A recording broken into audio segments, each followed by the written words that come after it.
Tesoro mio, amore mio, ti amo. Cobblestone streets, winding canals, ancient bridges. Italy, the cradle of love. But this isn't Venice. It's the seaside city of Galway in the west of Ireland, where Italian amore has found Irish gra. We spoke with some of Galway's Italian and Irish couples to find out how their international love works. My name is Martina Pacciarotti. I'm from Italy, from a very small town in the east coast, in the centre of Italy. My name is Carl Clinch. I'm Irish, originally from County Monaghan. My name is Giorgia. I come from Verona in Italy, in the north of Italy. My name is Mark and I'm originally from Lurgan in County Armagh. My name is Elena. I'm Italian, from northern Italy, from Turin originally. I'm Keith. I'm originally from Dublin, via Australia I suppose, growing up there. Yeah. So we met at a house party, yeah, very typical Irish setting for like meeting up people. So I was there and then you came in. We were standing in the kitchen and yeah, I remember that. And we were talking about, you were like, oh, what's your favorite band? And I said, Pink Floyd. And I was like, what's yours? And you were like, Pink Floyd. And we just stopped talking about Pink Floyd. That was the very first time we met, but we actually didn't start dating until nearly a year after that. Really? Yeah. Yes. Well, we met through living in this house really. We didn't meet in the conventional sort of, you know, out on a date or anything like that. We were living here as housemates. Well, it was kind of a very fast track. As in, I moved here and I think 2 weeks later we were... 2 weeks? Yeah. Was it 2 weeks? I don't know. I was drunk most of the time. We met in Noctons through our common friend Eddie. I was, at that time I was like 3 months only here in Ireland. I was outside Noctons and Eleanor was there sitting down at a table and, you know, that was it. That was it. I was met. Yeah. There was no sort of language barrier, to be honest with you. Absolutely. It was easy for me. I think it was just like... Yeah, that was crazy actually. Language didn't really get in the way. You know, so. I thought she was beautiful, first of all. I wasn't very good at it. Is she Italian or Spanish? I'm not sure. But then obviously I knew. I think at the time, this is like really stereotypical, but I think I was trying to make my own pizzas at the time. I liked the fact that it was very easy to talk to him and that we could talk about a lot of different things. I like also like the way that like you weren't like shy with people. Like you know, because I am like a little bit shy, so I couldn't really be with somebody else like me. It just there wouldn't be a good match. What I like about you, and I liked at the time when I met you, is, you know, Mark is not really the typical Irishman, but is all about the pub and, you know, finishing working and having to go to the pub and stuff.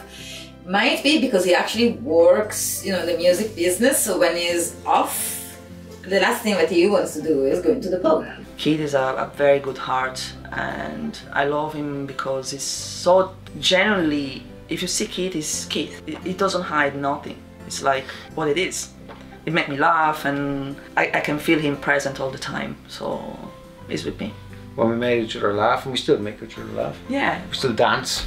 Oh yeah. We still, you know, go crazy every now and then. And one thing that I still am not used to much. Well, I'm used to it, but I still don't understand about the Irish, you know, all that rush of going to the pub and just gulping down as many pints as you can. Well, for sure, the culture of drinking is amazing. I love it, but it's the time. Afraid you're gonna say that. It's true. So in Italy we don't have pubs. We don't have this culture of the pubs. As an Irishman, I do like, you know, pub socialness. The way of socializing, like, it is quite different, like, from Italian to Irish. Like, although I think I've adopted the Irish way, like, quite well. You know, some days I'm just more quiet and, you know, you like people though. You like being among people more. We do have lots of debates, which is nice. We always like, you know, debate like, kind of like big topics or... Yeah. Even if you don't agree. Are all small things, really, you know, and then you forget about it after half an hour and it's gone. I have a tendency, you know, again, it's probably an Irish thing, you know, it's grand. Yeah, you yeah. know, And then over, I step in and I was like, no. You know, when it's not grand, it's not grand. Irish people are, it's like it's more if there's an argument, it's really an argument. Whereas it always seems to me like Italians kind of, you just have an argument and then it's forgotten about, like very quickly or something. Yeah, I think the first when we started going out, I invited Martina over for dinner, and I ended up, I think, making burgers at like 10 o'clock at night. It was 11 o'clock. It was 11 o'clock? It was Okay. But apparently the dinner has to be had by 8. Yeah, that was the thing, like, you know, I do lunch and dinner and a snack in the middle. You know, we have a deal, we have dinner together at like 8 o'clock. They're food Nazis. You know, they're food Nazis. They everything has to be done either this way, that way. You can't add this or take away that, or you know, it's like. I did have a carbonara sandwich, and I am guilty of it, but hey, it was lovely. I have to say, I recommend I'm it. still salty about it. But I was going to work in the morning, and I had No, there are no excuses. Just don't. Thinking about going out with an Italian girl, don't ever have a carbonara sandwich. They'll never let you forget about it. Ah, sure, it's grand when they're together, but what will they reveal on the hot seat? Irish people are Fun. Great crack. Community orientated. Mad. Just they're a bit mad, actually. They're a mad race of people. Funny. Italian people are Opinionated. Very opinionated. Down to earth. A bit more forthright with their opinions. Noisy. Very similar to the Irish people. That's the way I see it. Tell me a favorite expression. It's grand. Or it's all a bit of crack. Conosco I miei polli. Rosso di sera, bel tempo si spera. Well, they would be mostly really kind of very northern ones. I don't know, catch yourself on.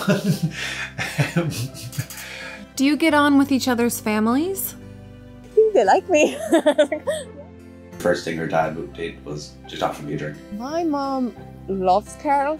Like, she's constantly defending him, like everything that happens, like she always takes his side. And I think my brothers and sisters, I mainly talk about them, they seem to like her a lot. Oh, they're great. No, they're great fun. They're mad. They're lovely, lovely, lovely people. Really are, you know. His family is amazing. Loves my mum, you know. She's an Irish mammy.